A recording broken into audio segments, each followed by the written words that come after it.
Ya, selamat sore pemirsa. Hari ini hari Kamis 26 Desember 2024, Boxing Day 2024 ya. Dan hari ini juga merupakan peringatan dari peristiwa gempa dan tsunami Aceh yang terjadi pada 26 Desember 2004. Tepat hari ini adalah peringatan 20 tahun peristiwa tsunami Aceh yang diawali dengan gempa 9,2 sampai dengan 9,3 magnitudo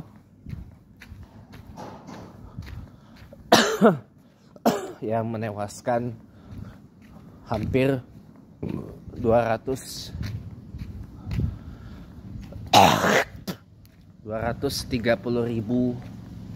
orang dan mendaratkan beberapa kapal laut yang tadinya mengapung di laut.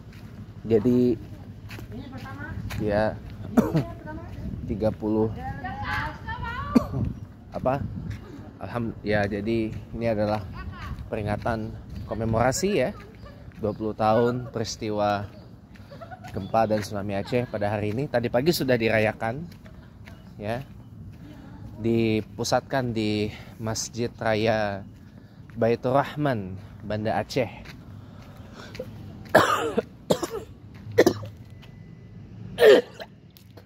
Yang menjadi saksi bisu dahsyatnya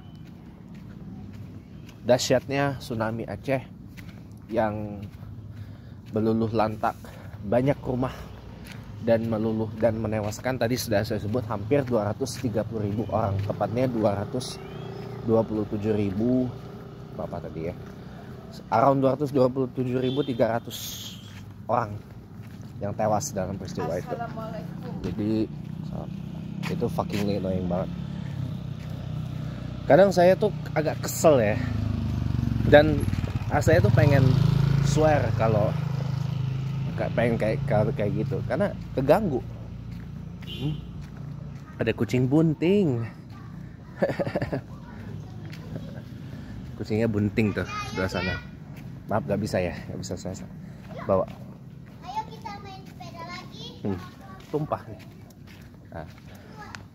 Nah, sore ini saya pengen melanjutin lagi bicara tentang, tadi sudah kita simak ya pernyataan Sekretaris Jenderal atau Sekjen dari PDI Perjuangan, Pak Hasto Kristianto, setelah ditetapkan sebagai tersangka oleh Komisi Pemberantasan Korupsi. Dan baru tadi kita mendengar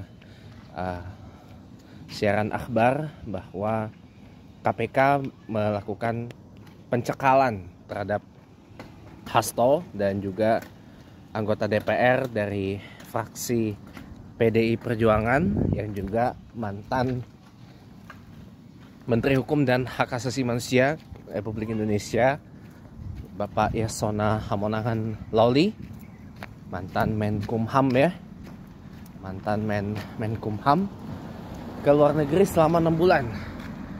Nah, kalau saya lihat ya ini sebenarnya adalah buah simalakama dari, sebenarnya ya saya sudah wanti-wanti ini sejak 5 tahun, hampir 6 tahun lalu gitu loh, bahwa saya ini orang yang sangat konsisten dalam pada waktu itu menolak pelemahan KPK, menolak revisi undang-undang KPK. Nah, kan tetapi kan pada waktu itu karena mungkin ya masih pada buciner, euforia apa segala macam, ya banyak teman-teman saya pendukung Jokowi yang mendukung revisi undang-undang KPK yang ternyata ini melemahkan, dan jadi ya seperti ini baru pada nyeselnya sekarang. Iya, baru pada nyeselnya sekarang. Karena makanya teman-teman, karena waktu itu saya sudah baca draft RUU KPK itu, Saya sudah baca isinya, makanya kemarin itu saya turun di demo DPR. Saya sampai 2 kali kena gas air mata, sepatu hilang, HP lama saya hilang, nggak tahu kemana. Yang putih itu, yang Windows Phone itu hilang, nggak tahu kemana.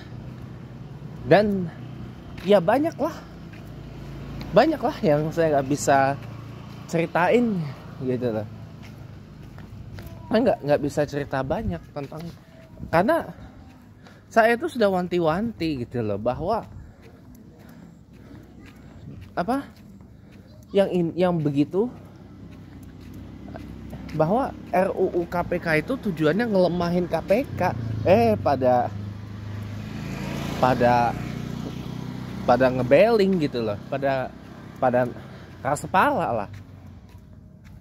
Udah kan akhirnya ya inilah akibatnya gitu loh. Ya ini akibatnya. Jadi ini akibatnya. Karena kita terlalu, teman-teman saya tuh Bu terlalu ngebucinin Jokowi pada waktu itu. Dan tuahnya memang ke PDIP. Ya, efeknya malah jadi ke PDIP. Bener kata Bung Dede Kendro, teman saya. Iya. Tulahnya malah jadi ke PDIP. Iya. Karena pada saat itu PDIP yang memang menopang pemerintahan Jokowi. Karena memang pada saat itu ya PDIP yang menjadi pemegang saham terbesarnya pemerintahan Presiden Jokowi. Baik itu periode pertama kabinet kerja maupun di periode kedua. Baik kan penyusunannya jelang inaugurasi keduanya Presiden Jokowi kan. Masih ke era kabinet kerja waktu itu. PDIP itu pemegang saham kabinet kerja Presiden Jokowi. Ya kan? Ya tulahnya memang ke sana. Ya, tapi ya sudahlah, mungkin PDIP sudah sedar, sudah insaf, sudah mengambil hikmah dan pelajaran berharga ini. Ya semoga kedepannya rebound nanti di 29. Saya nggak akan ngebahas itu sudah chapter dari masa lalu gitu loh. Itu adalah satu kesalahan dari PDI Perjuangan yang saya maafkan gitu loh, karena ya kita sama-sama nggak tahu gitu loh Pak, kok malah di akhir jabatannya jabai presiden kok malah begini, kok malah error ya kan. Ya tapi ya untungnya udah dipecat. Tapi Jokowi dipecat oleh PDIP pun juga melahirkan sebuah masalah baru.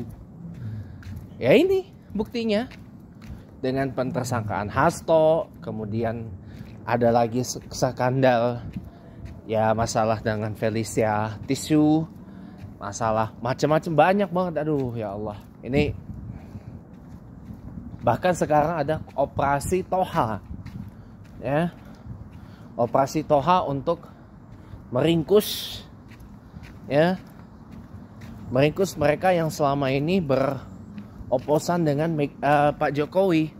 Thomas Lembong, Hasto, Anies Baswedan konon katanya.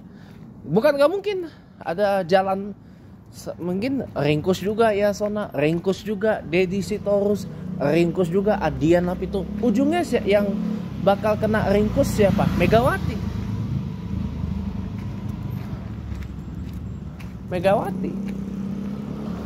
Lewat operasi yang dilakukan sekarang ya, seperti yang dikatakan Ketua Bidang Kehormatan DPP PDIP Pak Komarudin Watubun, bahwa PDIP ini lagi diacak-acak, diuak-uak jelang Kongres di 2025 nanti katanya ya dengan framing negatif, dengan kerahin buzzernya, dan ya ini tujuannya adalah ya waktu itu saya keputus nyampeinnya ya, tujuannya adalah goal utamanya adalah apa? Mengambil alih PDIP dari Megawati.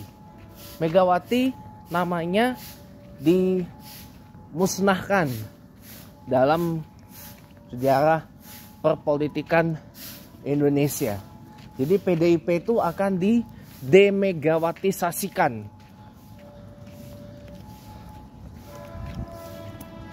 atau didemegawatikan, ya demegawatisasikan oleh Jokowi kalau berhasil. Saya harap tidak berhasil. Jadi dengan begitu Jokowi bisa masuk ke PDIP dan sejumlah ex PDIP yang ikut rombongannya Jokowi kembali lagi ke sana. Ya, contoh seperti Budiman Sujatmiko, Marwara Sirait, kemudian Budi Aristiadi dan sebagainya, dan sejumlah ex PDIP yang mengikut rombongannya Jokowi bisa masuk lagi ke sana. Nah, jadi kemunculan PDIP, Jokowi di PDIP ini menjadikan dua kelompok. Yang pertama, berdasarkan apa yang saya pernah lihat di salah satu komentar Facebook ya, di unggahannya teman saya Yusuf Muhammad atau Yusuf Dumdum, gini,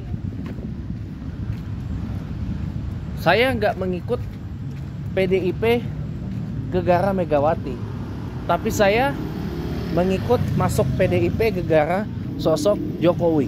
Nah, nih, jadi dan yang kedua, ini yang tidak selesai gitu loh, karena keburu saya sampai rumah beberapa waktu lalu, pagi-pagi saya bikinnya.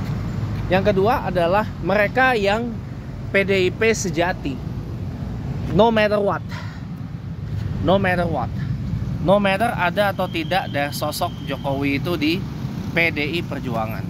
Jadi kalau kesimpulannya, yang pertama adalah mereka yang mendadak PDIP, mendadak banteng lah ya, karena ada Jokowi di sana.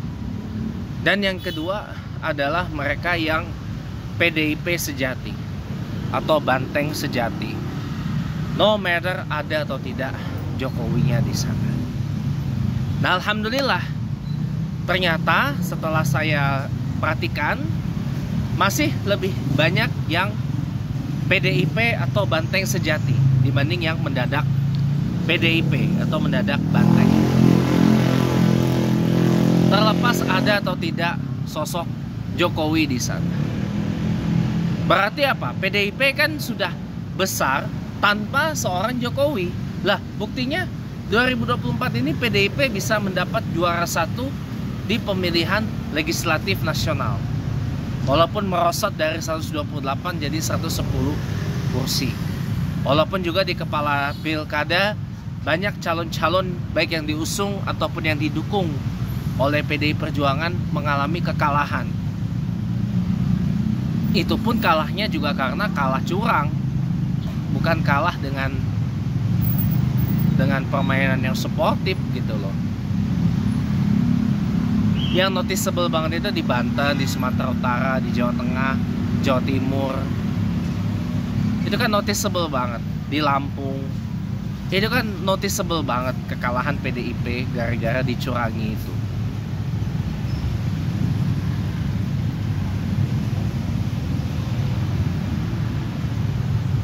Tapi di satu sisi, di daerah-daerah yang seksi gitu ya, PDIP justru menang, telak lagi.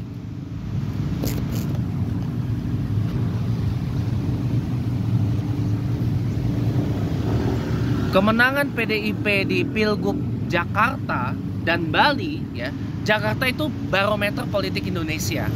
Bali itu adalah salah satu simbol wajah Indonesia di mata dunia. Masih dipegang oleh PDI Perjuangan, gubernurnya. Ini membuktikan bahwa PDIP itu masih bertaji. Provinsi paling timur di Indonesia, Papua, itu juga dimenangkan pilgubnya oleh yang diusung PDI Perjuangan. Papua Selatan, ujung timurnya Indonesia banget, itu juga yang menang adalah cagup yang diusung oleh PDI Perjuangan. Nah ini kan bukti nyata bahwa PDIP itu masih bertajih, bahkan sudah berkembang biak, kata Pak Hasto Kristianto, di 14 provinsi yang dimenangkan pilgubnya, meskipun sebagian adalah non-kader alias calon-calon yang didukung saja oleh PDI Perjuangan, tapi sisanya dipegang oleh kadernya sendiri. Contohnya di Bali, di Jakarta, di Bali, di Kalimantan Barat, Kalimantan Tengah, ya, Kalimantan Tengah, Papua, itu adalah kader-kader PDIP yang juara. Kader-kader PDIP yang unggul sebagai juara.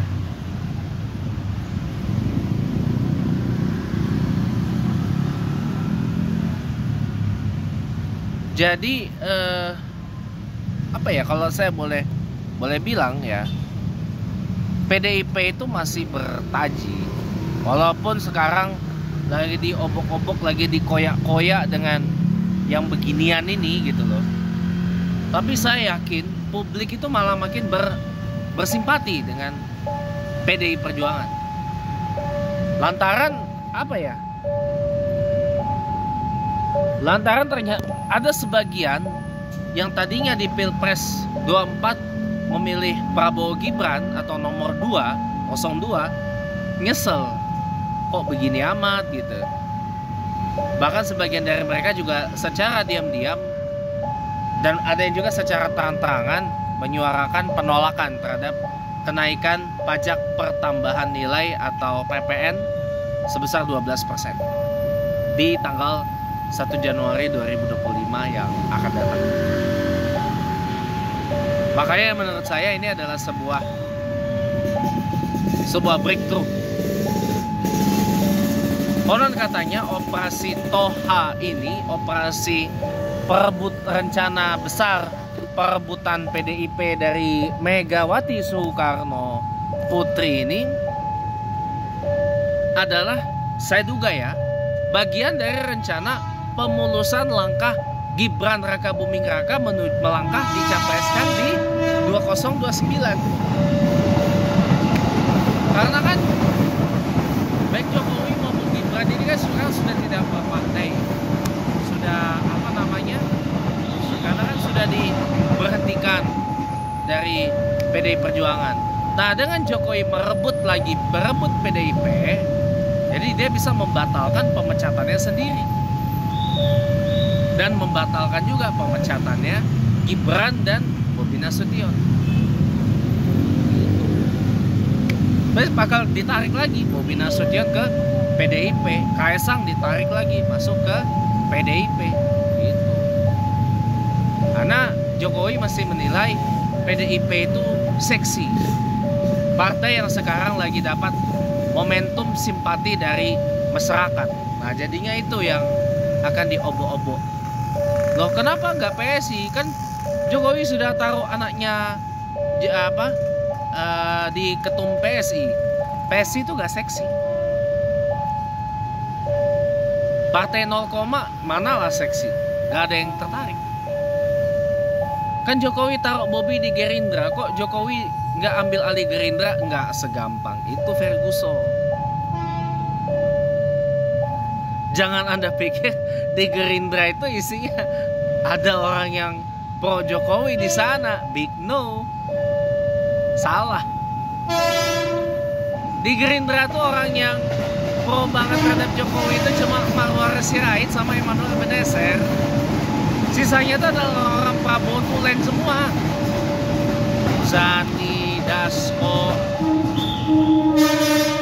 Muzani, Dasko, Aryo, siapa lagi? Yang di Gerindra tuh. Prasetyo Hadi yang Mensesnek, Pak Sugiono Menlu, termasuk Prabowo dan Hasyim Jadi Kusumo dan Rahayu itu belum tentu semudah itu main langsung serahkan tampuk kepemimpinan kepada Jokowi. Nanti dulu, nggak semudah itu Ferguson. nggak segampang itu. Bukannya apa-apa kalau, mohon maaf ya, kalau cuma gara-gara Bobi Nasution masuk Gerindra, menjadi kader partai Gerindra, lantas itu akan jadi peluang buat Jokowi rebut ambil partai Gerindra dari Prabowo. Nggak semudah itu. Di Gerindra itu basis masa Prabowo-nya banyak. Basis yang Prabowo tulen itu banyak, teman-teman. Yang anti Jokowi dari dulu pun ada, teman-teman. Ada, banyak. Siapa bilang nggak ada? Banyak. Termasuk Fadlizon itu pentolannya. Yang sekarang ini Menteri Kebudayaan ya? Menteri Kebudayaan. Iya. Menteri Kebudayaan Fadlizon tuh. Tadinya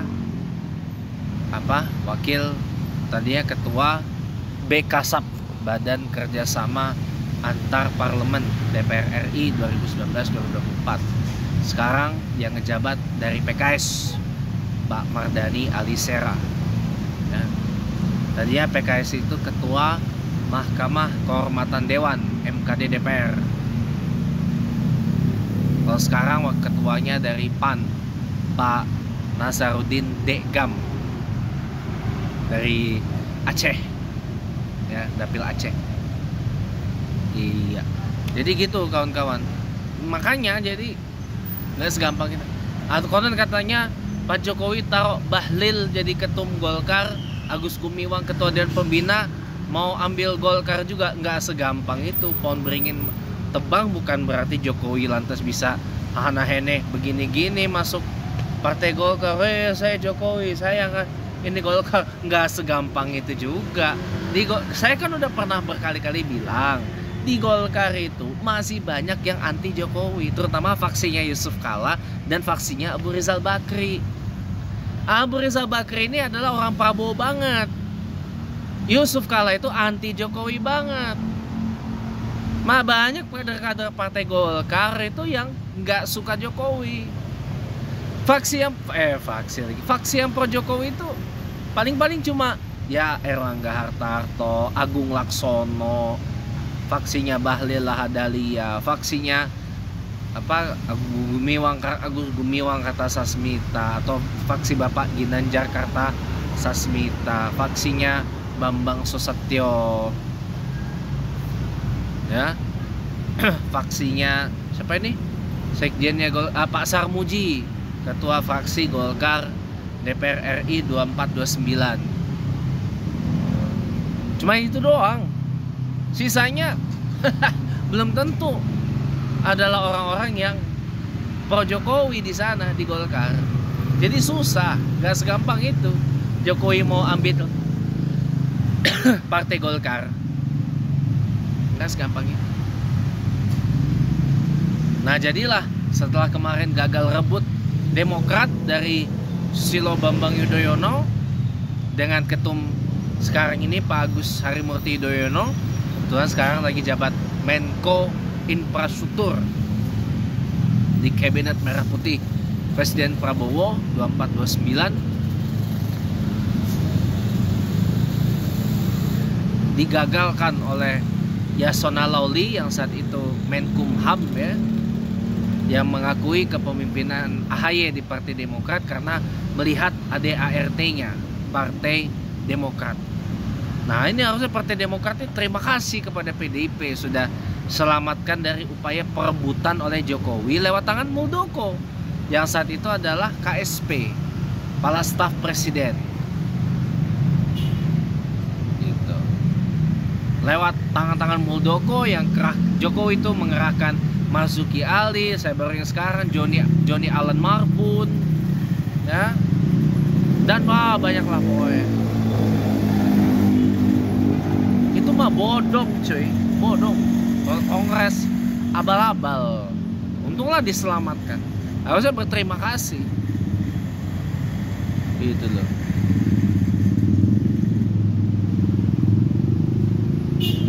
Iya, harusnya berterima kasih. Bukan malah main inja-inja gitu.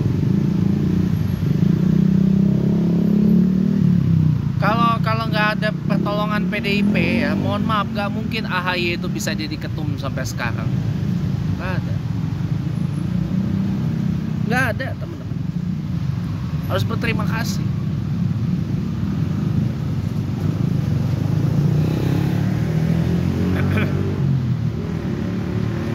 Nah itulah makanya ya, kalau saya boleh bilang ya, ini PDIP lagi diuji sekali lagi.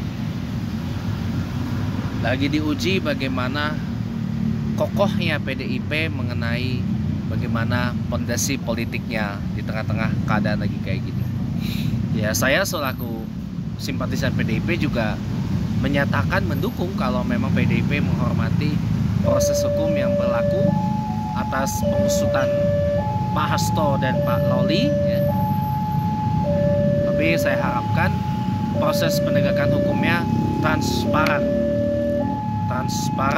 terbuka, akuntabel, jangan diinterven oleh Jokowi atau Mulyono dan kawan-kawan.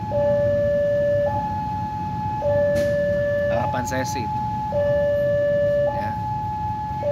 Jadi menurut saya ini kriminalisasi PDIP, Hasto, Pak Lawli, politisasi, ini sebenarnya pesanan Jokowi supaya PDIP itu hancur sehancur-hancurnya di dunia perpolitikan Indonesia. Terutama di targetnya 2029 PDIP itu gak ada lagi di DPR. Bukan cuma sekedar gak ada lagi di DPR, gak ada lagi di dunia perpolitikan Indonesia. Hancur, tenggelam. Itu yang dimaukan oleh Jokowi, karena dendam, sakit hati sama PDIP gitu. Tapi itu nggak akan kita biarkan. Percaya sama saya, ini kan baru tahun pertama Prabowo nanti jadi presiden 20 Oktober 25 nanti.